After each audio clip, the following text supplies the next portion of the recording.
Hello, YouTube family. Happy New Year to everyone in the listening audience.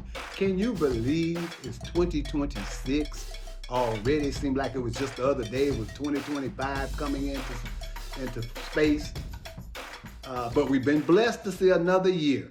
And what we're going to do is kick this year off good. We're going to have a great guest for you later on in the show. The day is January the 16th here in Houston, Texas. It's bright and sunny. It's beautiful here. Hopefully you're enjoying the same type of weather wherever you are. But we're going to get it started today by letting you know that where the SWAC basketball and women and men stand, there have been some hires done into the SWAC and pros. We're going to go into that. But for now, we're going to kick it off with, don't forget to hit that like, subscribe, and smash that bell so every time a new show comes out, you'll be notified. Also, we have beautiful merchandise here for you guys. We got long sleeve, short sleeve, hoodies, you name it. Contact me at fatlarrypodcast@gmail.com. One more time, let me say that for you, to be able to contact the merchandise and just to touch base with me about maybe talking about something that you'd like for me to talk about in our next show. fatlarrypodcast@gmail.com. Let me know your size and the color you want. Okay, moving on. Let's get started. We got for the men's basketball in the SWAC, you know, we cover the SWAC, CIAA, SIAC, the MEAC. TSU is currently in the bottom, right next to the bottom in the men's basketball. But let me give you the top standings for it. You got Prairie View is at 3-1. UAPB is at 3-1. FAMU 2-1. Bethune-Cookman 2-1. Jackson State is 2-1, along with Alabama A&M and Grambling State both at 2-2. Alabama State is at 2-2, and Texas Southern is down with Alcorn at 1-2. You got the ladies, a surprising standing. I'm happy for it, but a surprising standing. TSU's women is leading the SWAC at 4-1. Southern University is 3-1. Alabama A&M is 3-1, along with FAMU and Alabama State. Today is one more time Friday, January the 16th. Last night on the 15th, TSU women beat Jackson State. You know, the women play on Thursday. UAP beat Bethune-Cookman. Alcorn beat Prairie View. And FAMU beat Mississippi Valley State. Staying in HBCU, Howard University has hired a new football coach. A guy that played there, Ted White, was one of their quarterbacks during their championship years at the MEAC. Ted White has been hired as the new head football coach at Howard University. Also, Michael Vick has gotten a outstanding player out of the D2 transfer portal to come to Norfolk State. Also, Marshall Falk has gotten a running back from Texas A&M. That's right, a running back from Texas A&M, a Power 5 school. Power 4 is what they call it now. A Power 4 school to go to Southern University. I've been trying to get information for TSU, where we stand at on our transfer portal recruits. It's a little sketchy right now, but they're telling me that we got 2 quarterbacks, which is something we definitely needed. We got 2 quarterbacks out of the portal. Next show, I promise to have all the transfer portal people for each school in the SWAC. And if I have some information on the SIAC and the MEAC and the CIAA, I'll also deliver that information to you too. But next show, I promise to have what Texas Southern has gotten out of the transfer portal. Okay? I want to get to Black Hall of Fame has announced the new inductees for 26. Let me give them to you. You got Rudy Hubbard. Some of you people may already know who these people are. If you don't, I'm going to give you a little insight. Rudy Hubbard was the black coach at FAMU. Let me start that over. Let me give you some information on Rudy Hubbard, who is going to be one of the inductees into the Black Hall of Fame. For those of y'all who didn't know, he led the first predominantly black school to a national championship in D2 at FAMU. Then you have Tyrone Poole, Fort Valley State. He was a cornerback that played with the New England Patriots and won Super Bowl ring. You have Eddie Robinson Jr., no relation to Eddie Robinson at Grambling, but Eddie Robinson Jr., the current coach at Alabama State, and he also played at Alabama State, and he played for the Houston Oilers, that right here in Houston. Nick Collins, Bethune-Cookman, he was a safety, played for the Packers, a Super Bowl champ.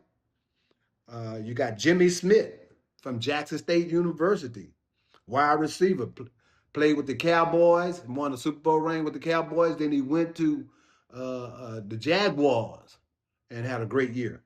Or not a great year, a great career. You got Steve Weich, Howard University. He came in as a reporter who always gave news on the black colleges and universities. Okay. I want to spend a lot of time with our guests, so we're going to go real fast through the sports today. Let me touch base with the NFL. I started to put my Texan gear on today, but I don't want to jinx us. The Texans are getting ready to play the New England Patriots for an opportunity to play for the Super Bowl. 2 more games and they're in the Super Bowl. Let me find it. The Texans are playing the New England Patriots. The Rams are playing the Chicago Bears. They have a great young quarterback with the Chicago Bears. The 49ers are playing the Seahawks, and the Bills are playing the Broncos. So it's 4 games. I'm going to give you my choices on who's going to win. I think the Rams will beat the Chicago Bears, but it's going to be a good game. The 49ers are playing the Seahawks. I'm going to take the Seahawks because they are playing in Seattle. It's going to be a close game also.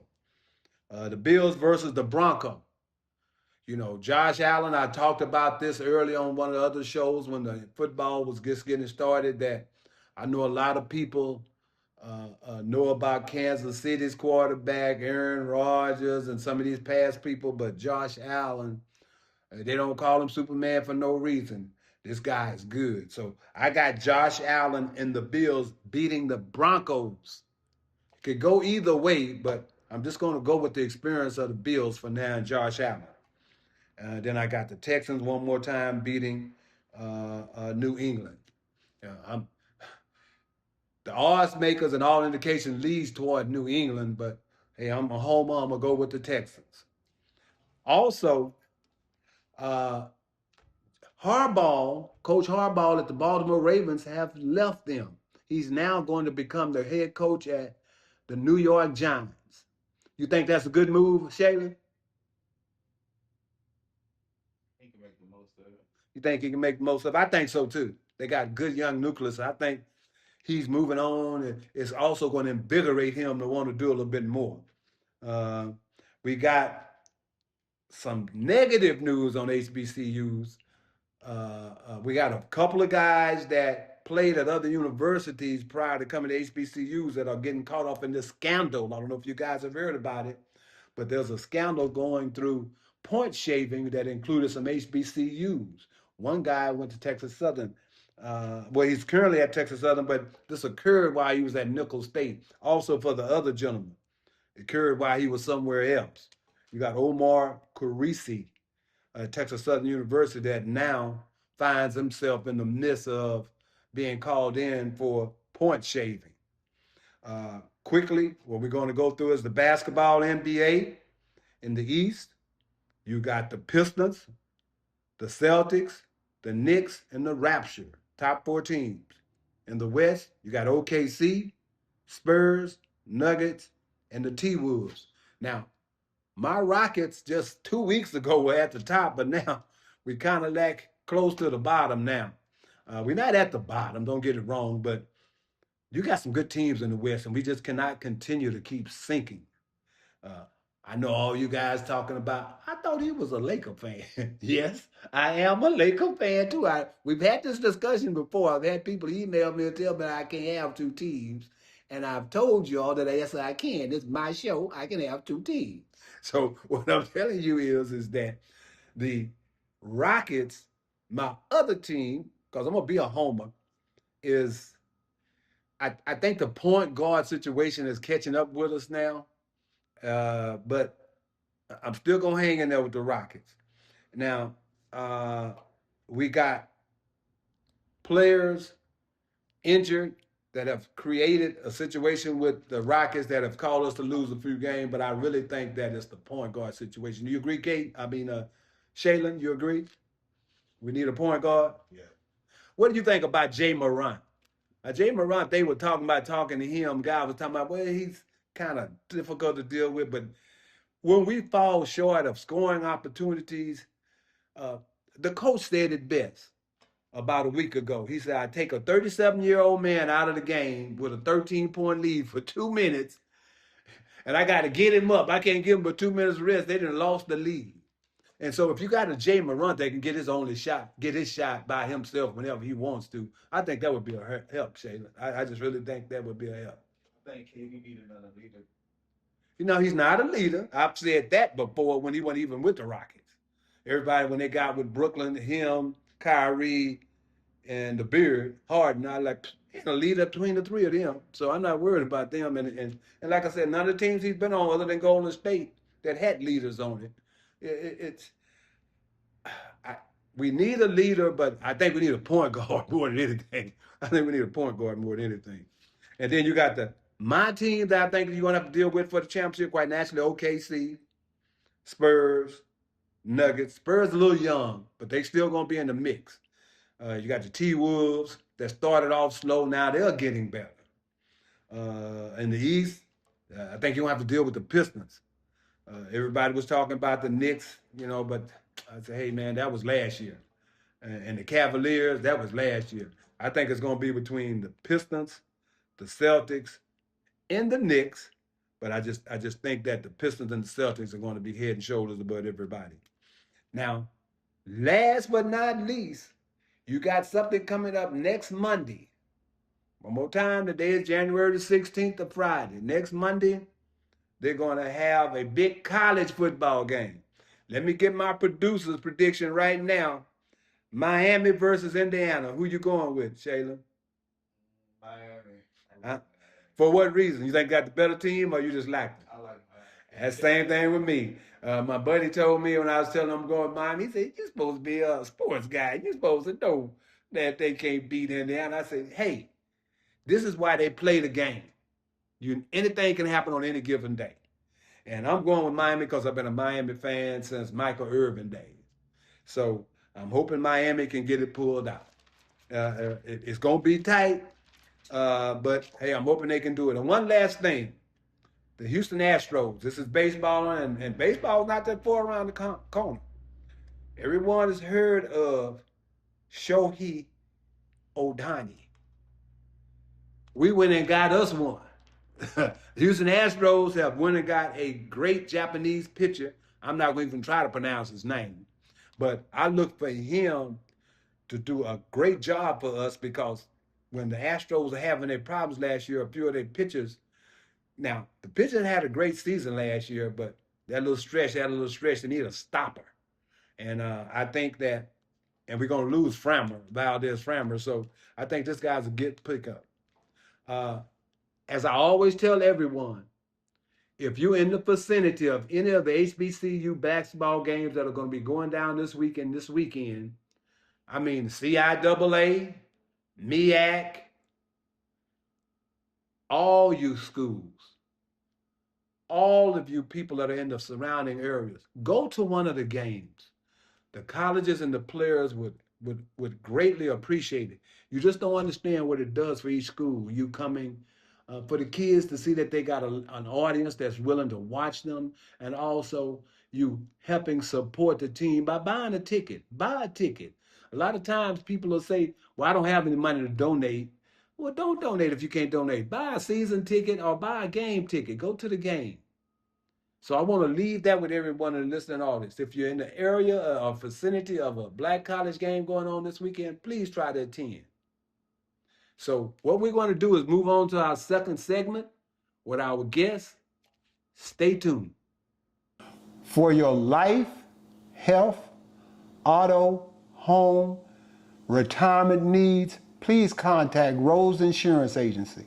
I'm always here for the call. Mr. Womack is the broker and president and CEO of Womack Development Investment Realtors, a private minority-owned full-service commercial and residential real estate brokerage firm. Over the years, he has been known to be a respected community businessman and partner and has received many awards. Now, he sells real estate everywhere, but his specialty is right here in 3rd Ward. This guy can get it taken care of for him. And we're back, family. I have some special guests for us today. These are two guys that are part of Texas Southern history in basketball. I have Coach Lacy Reynolds, that was back in the day when I was playing baseball. He came into Texas Southern, he and Coach Moreland, and turned the whole program around, and we became perennial people, contenders for the SWAC championship, and also won a national championship.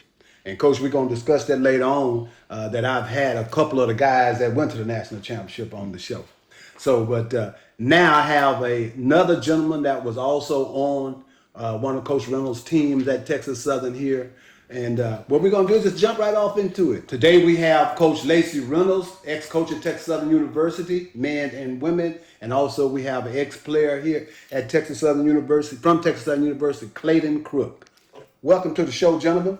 Thank you. Yes, sir. Welcome to the show. Thank you. It's an honor to have you guys on because I'm always, this used to be my little motto and Logan thing I used to do when I first started the show back in the day. So back in the day, these guys are from back in the day. And so we're going to have a good time discussing things from in the past about Texas Southern University. We're going to start with Coach Reynolds, though. Coach Reynolds, let us know where you matriculated from, how you got to TSU, and what basically was your first duties when you, as a assistant coach at Texas Southern University for Coach Moreland. Okay, Larry, thanks for having me. And before I get started on the show, I want to give credit to my high school coaches. Okay. I had Coach Robert Gray, who was my first coach. He was the 7th grade, 8th grade coach, and he was my mayor. And I want to congratulate and thank Coach Peterson, Ira Peterson, Isaac Peterson for giving me a lot of guidance when I was in high school. And my last high school coach was Coach David Ellerton.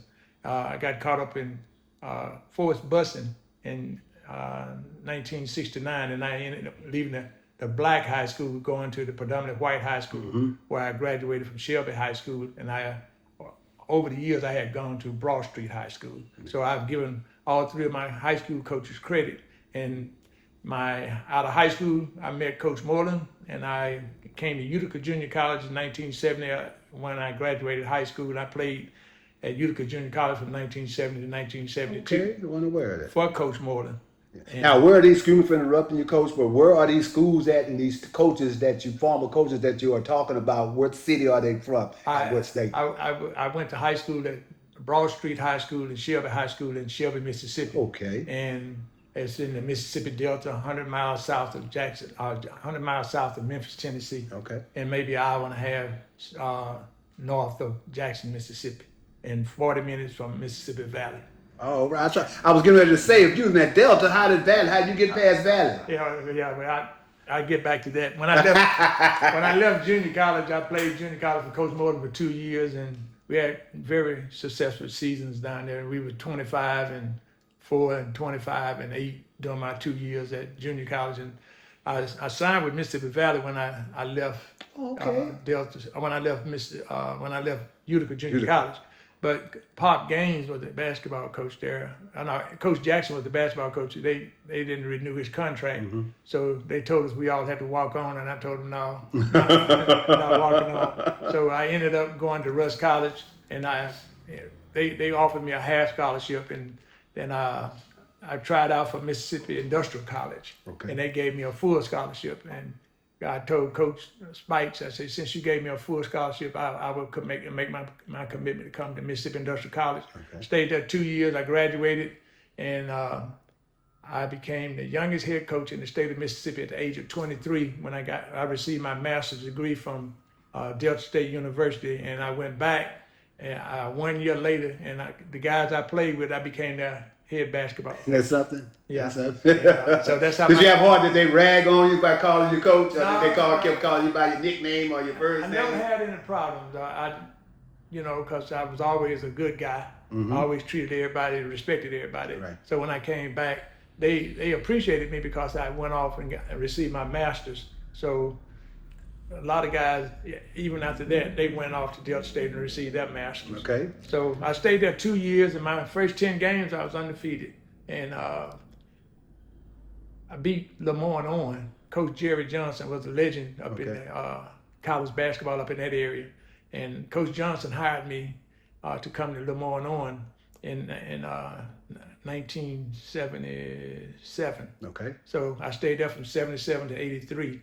And while I was there, we went to the NAIA National Tournament, 78, 79, and 80. We played against Rick Mayhorn, Jack Sigma, Kevin Loader at Jackson. At Alabama State was an All-American. That's when the NAIA tournament was in Kansas City. Kansas City. And a few years before that, Texas Southern had gone to the Kansas City and won the national tournament up there as well in 1977. 77. So I was a year late on that because I came from MI, Mississippi Industrial College, in 77. So, but then my connection to Texas Southern started in 1976. I came to Houston and played in a tournament. Coach Moreland and them had the Ed Adams Classic. Okay. In 1976, and that was Prairie View, Xavier University, Texas Southern, and Mississippi Industrial College. We played Texas Southern one night, and we played Prairie View the next night, and so it was like a classic. So the two smaller schools played the two big schools, Right. so they didn't have to play each other because they were conference affiliates. Right. But along those lines, after that, I sent Latrell Mitchell, Alton Jefferson, Michael Adams, and I started sending players to Coach Moreland from Memphis, Mississippi, and other places. And I sent Michael Bridget, who started for him, Latrell Mitchell, who started for him, Alton Jefferson, Big Mike, Ernest Malone, Collarbone, the guy that take pictures, the 6'8" guy that take pictures. Right. Started sending a lot of basketball players to Coach Moreland that I probably couldn't get at Lemoyne on, or I thought that was good enough to play in the SWAC. We probably, when I played at Lemoyne on, we probably could have beaten most schools in the SWAC. Right. Because we had, we was the only black school in all white conference. Yeah. We was in the volunteer state athletic conference. Where is that school located at? Lemoyne on College is located in Memphis, Tennessee. Oh, okay. On 807 Walker Avenue. I've heard of it before, but never knew it. Yeah. Never knew that. Yeah. Coach Johnson and Johnny McClinton. Johnny McClinton was the first African-American NBA basketball coach, and he coached at Tennessee State and Kentucky State. Okay. And he won national championships at Kentucky State with Mike Burnett, that played with the Knicks. And then he went to Kentucky State, and he had Travis Elmo, some of those guys, and he won the national championship there. So, Coach McClinton and Coach Johnson were great guys, and I learned to bond from them, and I learned a lot from them. So Coach Johnson told me that while you working for me, don't ever bring me a freshman. If you bring me a freshman, I'm gonna fire you. So where you had to go to junior college and get players? I recruited all junior college players my 6 years that I worked in Memphis. Wow. And we won the Volunteer State Athletic Conference. We were the only black school in that all-white conference, and we won that conference 5 years in a row. The last year, we would have had 6 years, but the last year they had a court injunction said that we had an ineligible player. We did not have an ineligible player. Yeah. They were tired of losing. So they would get together, all 16 of the predominantly white coaches in that conference would get together, and they would put a book out on our players, and they still couldn't beat us.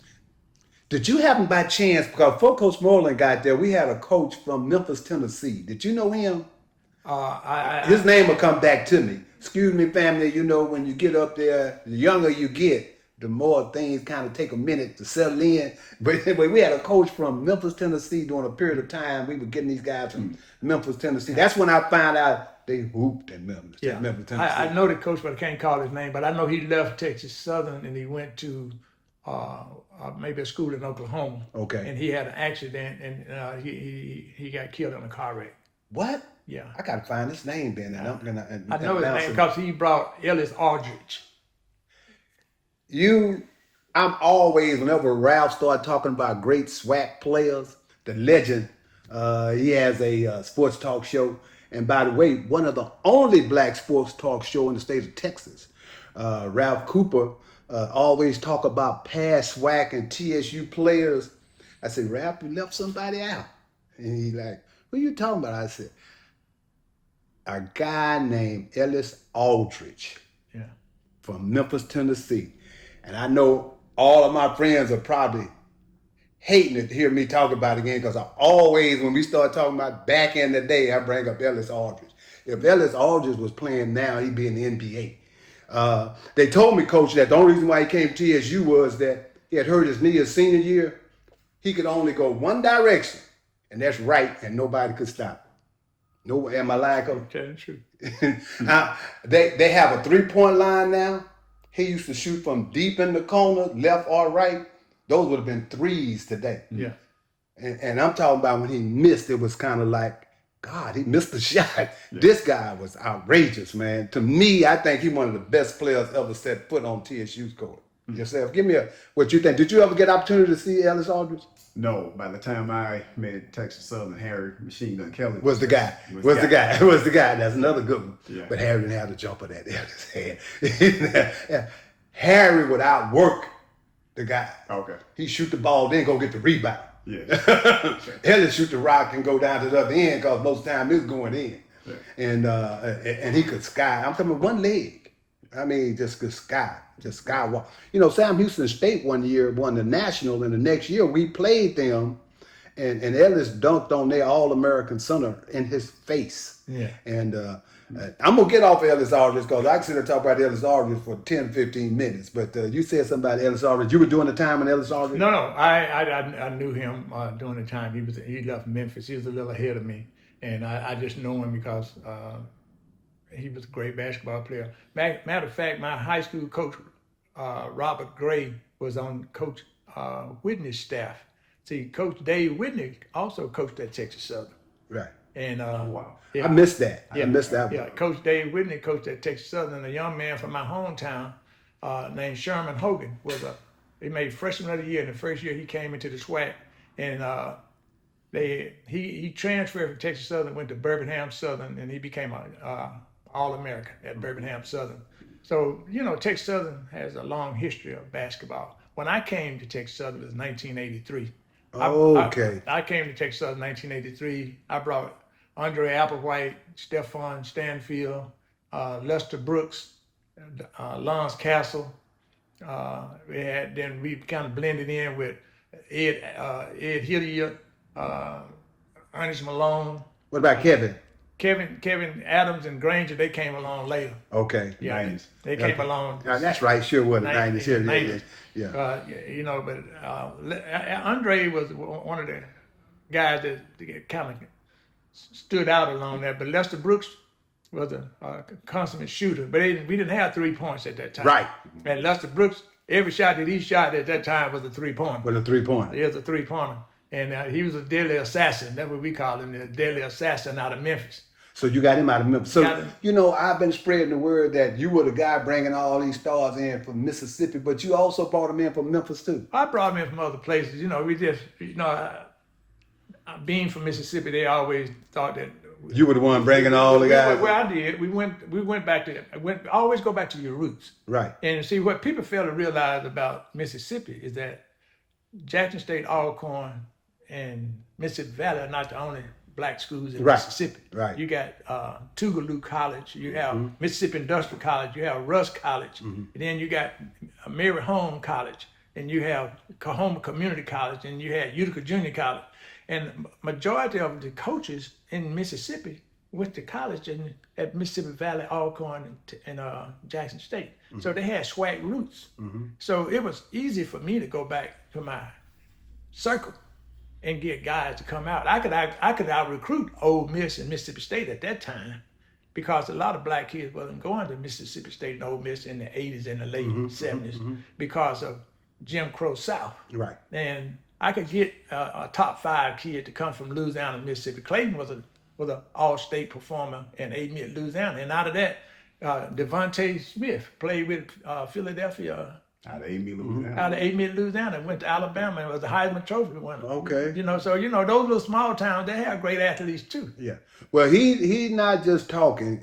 Like I said, myself and my homeboy that you met in the Dallas-Fort Worth area, we always give him his flowers for bringing in the players.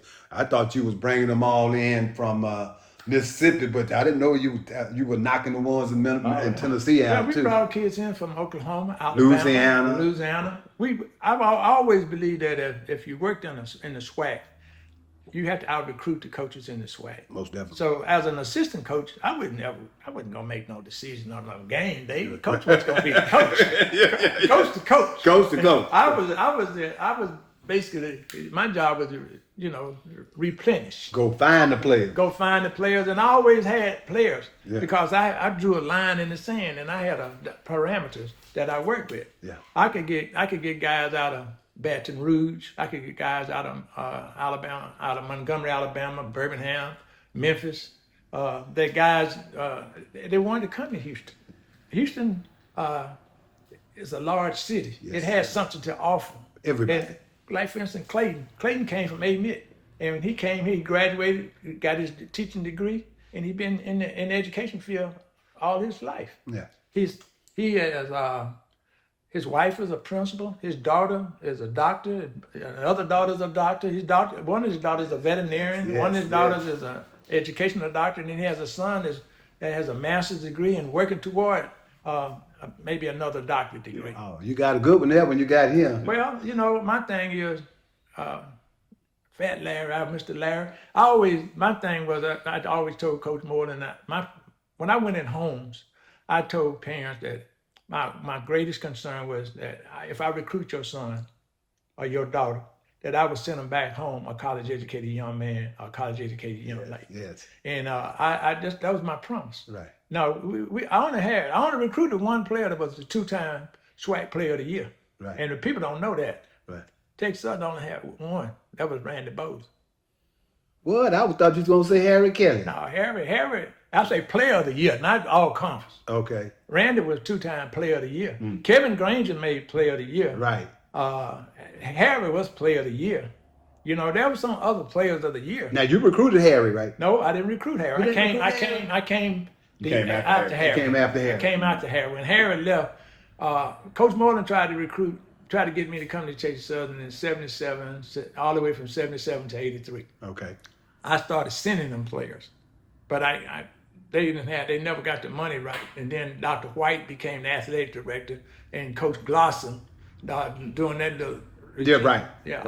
Right. I came in '83. I came to Texas Southern, and I was a basketball coach, and I talked to Dr. Norris about teaching a class, and Miss Wheatfall, rest her soul, she gave me an opportunity to split her class, and she had 95 people in a tennis class, and I said, well, just give me half of them. Mm-hmm. And my first year, I taught for free.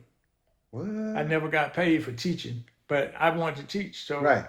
My thing was, I was young, I was energetic. Right.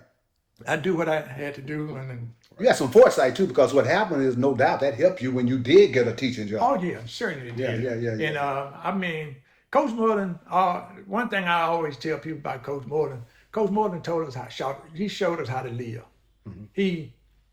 Coach was, kids always talk about we were Piccadilly All-Americans. We ate at Piccadilly's all the time, and we ate at Shoney's and all of But those. nothing wrong with that. But the thing that they Not feel, at the time when you got a busload of kids, you can go to Piccadilly's or Luby's or Shoney's or Ryan's cafeteria, and you can pick out. And you got a certain budget too? Yeah. And, we can get everybody in for $200. Right. And we can be in and out in an hour.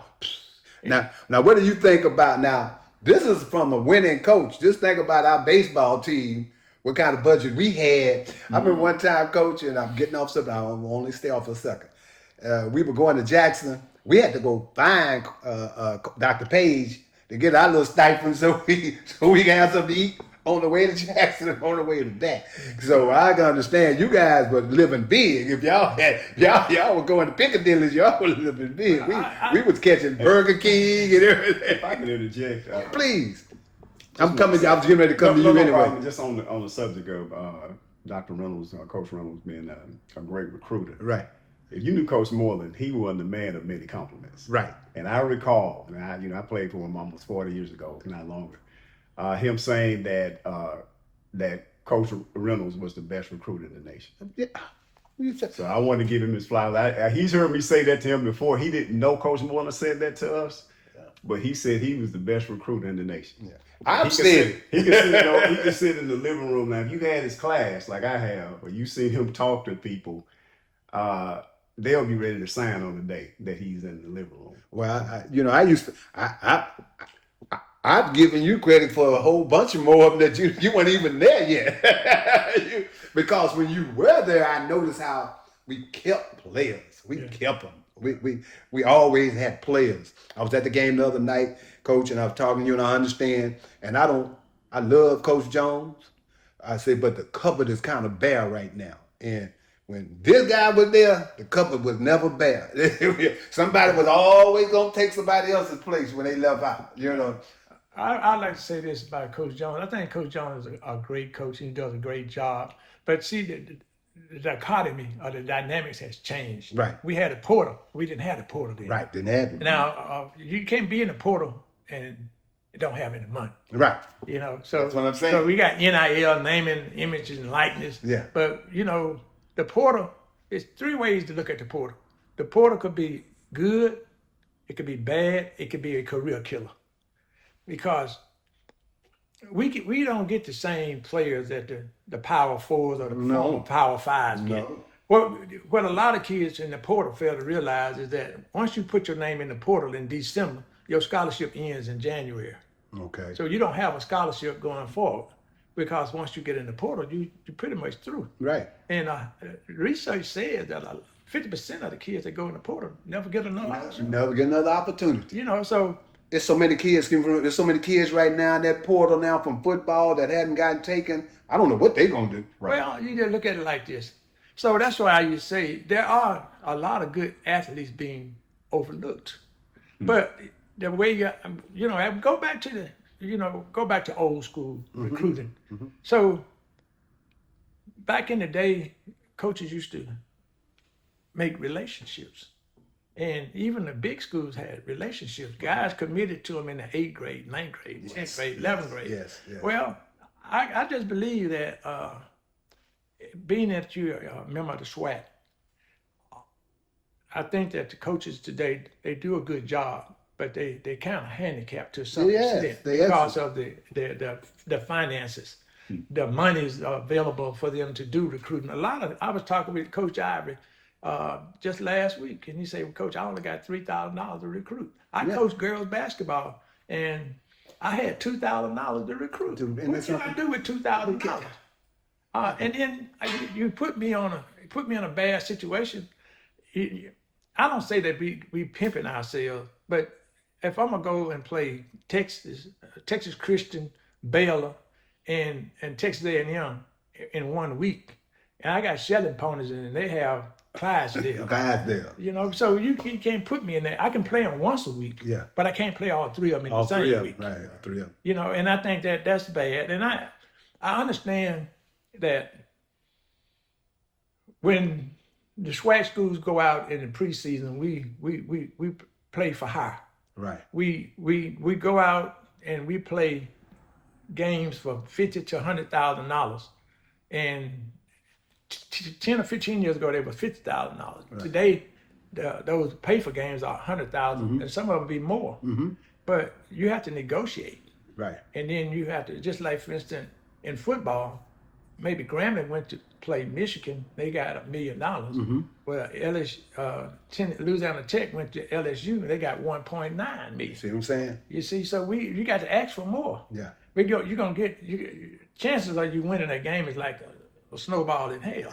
Yeah. You're not gonna win the game, but at least get a big payday. Get a big payday. So that way, the monies that we get from all those other guaranteed games, it helps fund other programs. Right. There are a lot of non-revenue sports. So, but nowadays that's a horse of a different. The place I was coming from on Texas Southern, saying the couple was barriers, is that it's always been that way. We haven't had no money. Yeah. But now that the portal is there, so this is just talk through the grapevine. Certain HBCUs have a little more money than others. Yeah. Because JSU definitely has portal money where they have. I was reading something, unless there's total lie, where they have certain football players and basketball players that get a stipend. Yeah. But it takes people like myself, Crook, that's willing to go back and help the university, because like you say, Coach Jones' hands are tied. But you look at Bethune-Cookman. Bethune-Cookman got a 5A all-state player from the state of Texas on their team that was at University of Texas. Then he went to another Power 4 school. We just got to beat the Bushes though. Because I don't know how they got him because like you say, they definitely don't have the money that those Power 4 schools have. Right. Yeah. But they got him, and that's all I'm saying. I'm just saying that the cupboard was bad last year and the year before that, but we had some players, like Cisse. He went to the Incarnate Word and got Cisse. Yeah, I mean, so all I'm saying is that, when you look at our squad, the hope I had every year, because I could see a combination of players that could get us to the finish line, and it could still materialize and be that way by the end of the year. I'm just saying that compared to other years, we're not where we were other years, regardless of money. Let's look at it like this. See, basketball is like in 3 seasons. Okay. You have the preseason, you have the regular season, you have the postseason. Postseason. In the preseason, you go out and you have these guaranteed games, and if you win, a few years ago we beat. Every year we used to beat somebody. Texas A&M, yes. San Diego, Baylor. So we're gonna be better than them at some point in time. Mm-hmm. But if we played them 5 times, we might win 1. But along the way, I just think this is that there are some good coaches in the SWAC that don't excellent coaches that don't get the credit. Excellent. And there are some players in the SWAC that don't always get the credit. Also, and not just in basketball, but in football and baseball and other sports. Mm-hmm. So we do a good job. It's just that in the SWAC, I always say that every school in the SWAC will have its day. Right. Now, Texas Southern, Mississippi Valley, Jackson State, Alcorn, Alabama State, those probably been the marquee programs in the SWAC. Mm-hmm. But if you notice now, just in this year, you got Grambling and Pine Bluff is off to a good start. Good start. So right now we in January, we in SWAC play. So we had the first part of the preseason. Now we in SWAC play. Now we just jockeying for position. Right. The first round of the SWAC, Coach Jones right now got a chance, even though he started off slow. He injured. We just want to get to the playoffs. You got to get to the playoffs. Get to the playoffs. Because 3 years ago, we were like 6th seed and won it. Yeah. We got the 6th seed and won it. So, you get healthy and you get better. Get better. So it's not how you start the race, it's how you finish. How you finish. So you got to get stronger. You get good, better, best. Mm-hmm. Never let it rest until your good get better, and you better become your best. You heard that from a coach. You heard that from a basketball coach. Let's move on to the ex-player from Texas, Crook, so that we can find out what's going on real quick. Because these gentlemen got things they need to do. Give us a little background on yourself and where you matriculated from, and why did you decide to attend Texas Southern besides this gentleman standing next to you? Well, I'll give you the short version of the story. It could be a long story. Coach Moreland was actually coming from Mississippi recruiting another player. Okay. But he stopped in. He worked a little background on his relationship. I had an uncle that taught at Utica with Coach Morgan. Okay. And I was 2-time All-State, most valuable player in my district. But in Louisiana, you know, you come from certain districts, you don't hear about Right. me.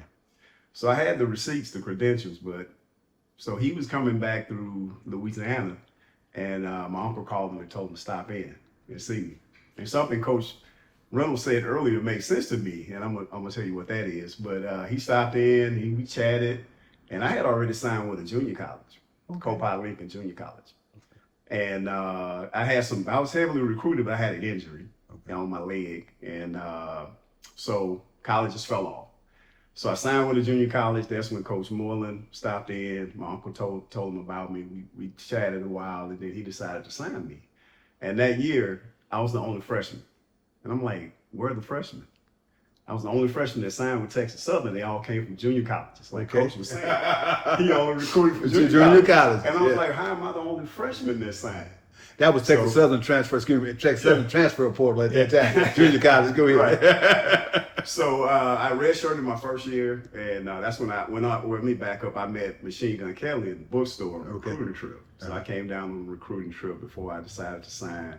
And I met him in the bookstore, talked to him. That was an honor. You know, Harry Machine Gun Kelly, everyone knew him in the nation. So after that recruiting trip, I signed with Texas Southern, redshirted because of that injury my first year. And then I played 4 years, my junior year and senior year, we had winning seasons. Okay. And won SWAC conference my senior year. Lost to Southern, like you were saying earlier. That's when the SWAC tournament was in Southern, and it was hard to go win a championship then because they would not let you leave that building with a championship. Right. So then, of course, I made Houston my home, and I worked in HISD for 34 years before I retired as a principal. Okay. So I was principal for 22 of those 34. And Coach, being my mentor and the recruiter, as he's always been, and you know, talked to me about coming to Texas Southern to teach as an adjunct professor. Okay. And I tell you, it's the best honor to work with those kids. You know, I tell them, I can tell them my story. Right. That I sat one day in the seat where they're sitting now, and that relationship Coach talk about is just a natural. They know how much I love Texas Southern and what it has done for me. It just resonates different when you got somebody been there, done that. Yes, absolutely. Yeah, absolutely. Yeah, it just resonates. So now, join it. Now, what is your biggest occasion at Texas Southern, or something you did in a game at Texas Southern that led us to the championship or whatever? What was your biggest thing? I have one. Though. Okay, yeah, everybody got one. I got one. Never forget it. And this is gonna be a credit to Coach Reynolds. We were playing Grambling. Okay. And that year, and no shade to Coach. Excuse me, did they have Larry Wright at that time? They didn't have Larry. I think they had Larry. Okay. They had Larry. So no shade to Coach Moreland, but we were playing Grambling. That year in preseason, they interviewed him, and he said, "This is a rebuilding year for us." This was my sophomore year. We went 22-5 that year. Woo, a rebuilding year? He said it's a rebuilding year, so we were out determined as players to prove him wrong. Oh, okay. So one time we were at Grambling down by 20 points going into the second half. 20 points. And Coach Moreland kind of did this, was sit back like he does. Cross his leg. Coach Reynolds took over the reins. What? He let you coach. You put down, so he let you coach. It's your fault. Coach put us in a press. I think I had like 6 steals. You remember that game? Yeah. I had like 6 steals or something that second half. We came back and beat Grambling. After being 20 down going into the second half, after Coach Moreland had passed the reins to Coach Reynolds. And he put us in a press and coached us through those 20 points. And we won, I think, by like 2 or 3 points. Wow. Did that catapult y'all into the SWAC? From there, y'all went on into the conference championship? It gave us a level of confidence that we couldn't believe. Yes, absolutely. After we did that, and that was that 22-5 season, we went into the SWAC tournament in a pretty good seed, but I remember we lost by 6 points because we kind of went with a different strategy. Right. We would press. I don't know, Coach Moreland didn't care to press much. Yeah, right. But Coach Reynolds had a gamut of stuff that he would try, and that was the pressing to get back in games. Right. So in this particular tournament, we didn't press, and we lost like in the semifinals. Yeah. In the SWAC that particular year, who was the number 1 player when you were playing your senior year? Fred West. Fred West. Fred West. Yeah. Okay. Wild Wild West. Yeah. Okay. Yeah. Red Pea. Yeah. Now, and where did he attend? It was Tyler High School. Yeah, he John came Tyler out of High. Tyler. John Tyler High School. Okay. Okay. So Fred was a preseason player of the year, and he was the first team all SWAC. And then the next year we set out Charles Price. Charles Price came I remember in, Charles and Wright. he became preseason first team and Fred. So whenever we played, Fred West and Charles Price were the best two players on the floor, regardless of who we played. I don't care if it was a Power 4 or Power 5 school. They was the best two on the Right, Now right. they didn't get drafted for whatever reason, Yeah. but they was 6'9" and 6'8". Yeah. They could go get it. Yeah, I remember that. Now I think that that year, and that was in 1990. The year after Crook, we lost to Baton Rouge in 1989 down at the Southern. Like you were saying earlier about all that the SWAC tournament was being played at Southern for Right. years. For years. And, And Joe. Yeah, Then Joe, oh man, you wasn't coming out of there when they were not gonna let you come. I don't want to stay Southern and have good teams, but they just were not gonna But in let you come out of 1990, there. we brought it to Texas Southern. Right, I know we did, but prior to that, we had opportunity to win something. Yeah, we won. We won. We had opportunity to win We something. won it in 1990, and we went back to the championship game in 1991. But not taking any credit, I was at Texas Southern 12 years before I moved on to Grambling. And in my 12 years at Texas Southern, I recruited teams that went to the SWAC championship nine of the 12 years my first 12 years I was at Texas Southern. I know it. I know. That's why I'm shocked that you didn't recruit some of these other players, because I know once you got there, we kept players. Yeah. We kept players. It was just next in line. Yeah. It was just next in line. And I can't, I can't say I can't understand, but after working with someone like Coach Moreland did and you left, I would have asked you, do you know anybody that kind of resembles yourself? You know, hard working, striving, trying to do something that might could have kept that thing going. Well, I really, after I left Texas Southern, Coach Moreland, I stacked him before I left. Yeah. Coach Moreland had Granger and Kevin Adams, and Yeah. we had Theon, and we had some really great players. You know, He still was able to go about another 3 to 4, but after that, but that he train went to stopped. 97, 98. But you know, my thing was I just thought it was time for me to move on. Okay. I thought that it was a chance. Every coach, every assistant coach should have dreams or aspiration of becoming a head coach. Yeah, right. And I interviewed for the University of Houston job in 1994 when Alvin Brooks was the head coach. Okay.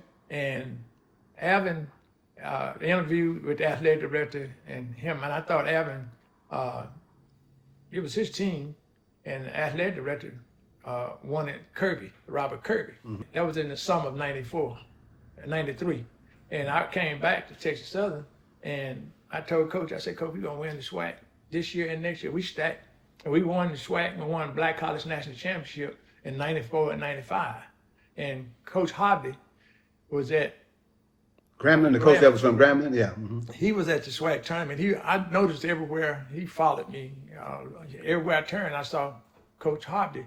And Coach Hobley told me that we knew that we couldn't get Robert Moreland to come to Grambling, but we had a great chance of getting you. So I went to Grambling, and I stayed there 4 years, and I did the best job that I possibly could, because Grambling, when I got there, they had never had a 500 season in that current time. So my 4 years there, we made the playoffs every year. We extended to the second place team. And the year that we had a chance to win it, unfortunately for me, I had 2 players to break team rules, and I had to make decisions. Right. And 2 of my starters, I didn't want to suspend them, but they got suspended. You gotta do in what this, you gotta do. yeah, Right. they got suspended in the semifinal. We beat Texas Southern. We beat Alcorn the first game. We played Texas Southern without 25 points, and we lost by 47-48. And Prairie View beat Texas Southern.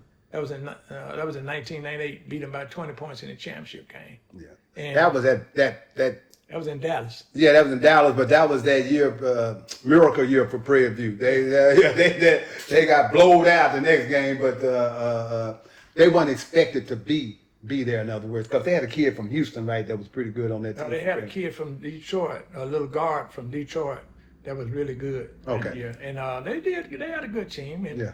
I mean, there was a lot of parity in Right, the yeah, SWAC. yeah. And things started opening up, but one of the greatest situation that we had during my time at Texas Southern is that one year I used to sit out guys, and Clayton know that I used to tell Coach, I said, Coach, you got the red shirt guys. And if I can get a guy to take a red shirt and they pay their way in one semester and you take it up on them the next semester, we set out 5 guys one year.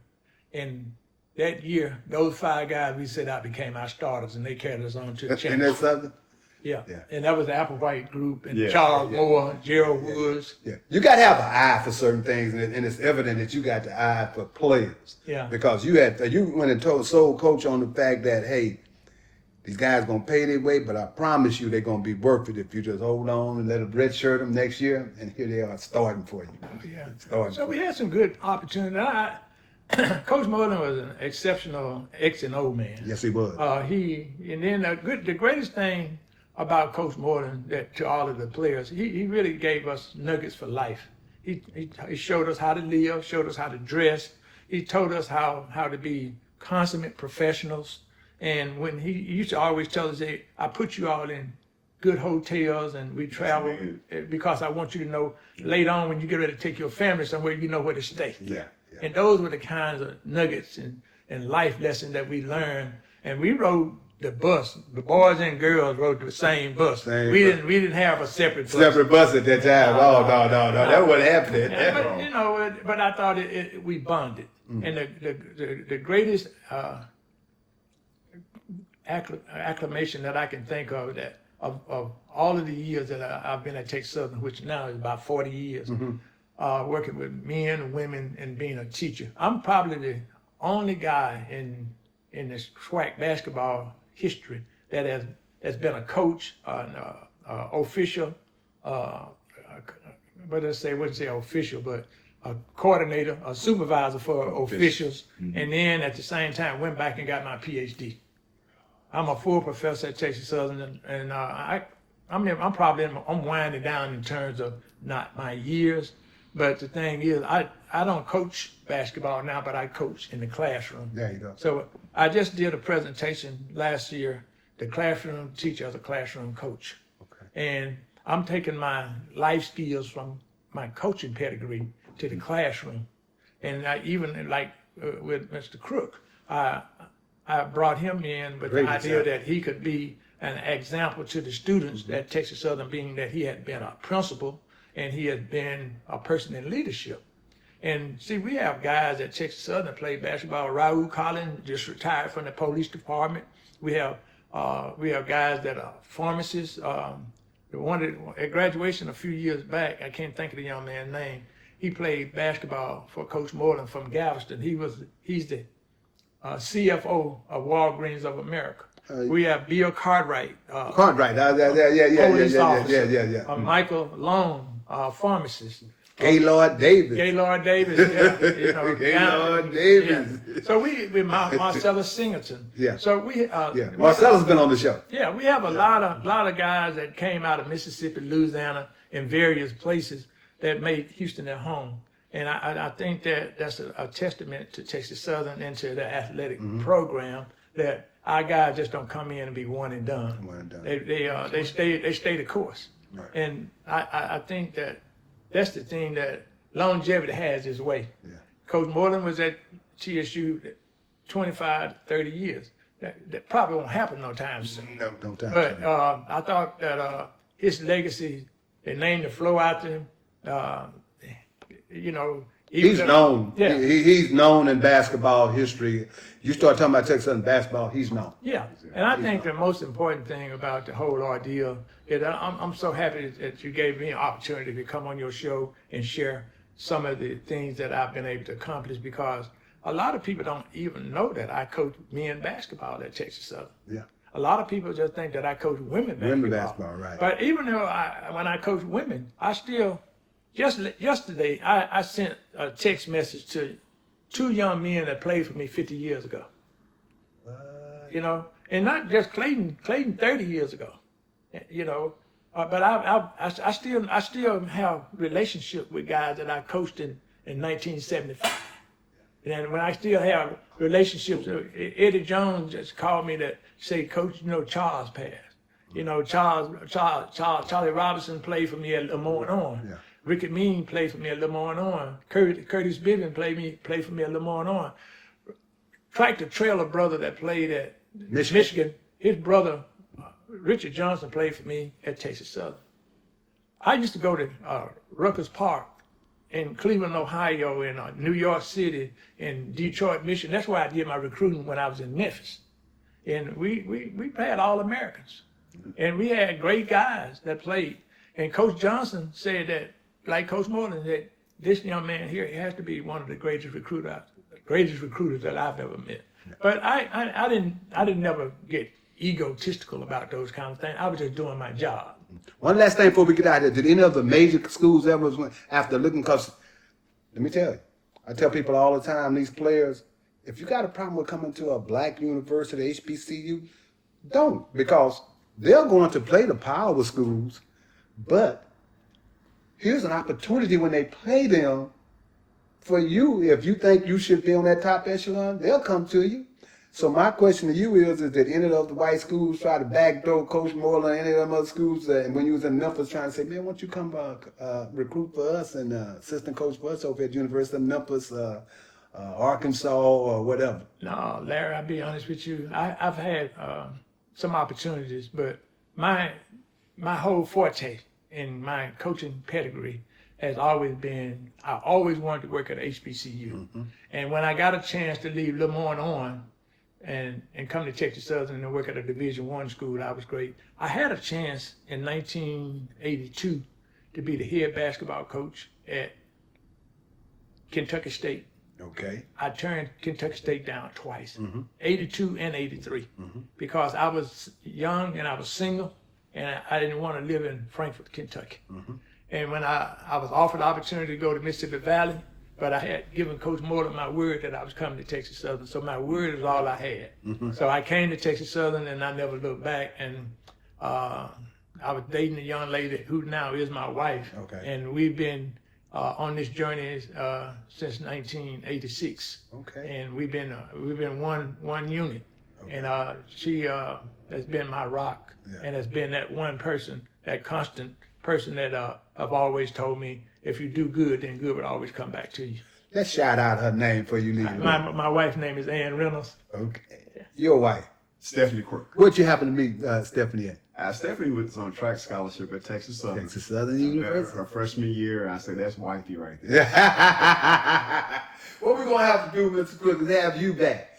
Because I really wanted to get down and in depth with Coach Reynolds, because I wanted him to know and give him his flowers that other people may not have known it or watched it or gave you an accolade, but I watched it and saw that all Coach Moreland had to do was coach, because he was gonna have the players. He was gonna make sure he had the players. Absolutely. And so we wanted to make sure he got his flowers for that. I want to thank you guys for stopping by and talking to us for a minute. Yeah. Thank you. Thank you so much. Really enjoyed And it. Yes, we did. family, next show, what we're going to do is try to have another special guest for us.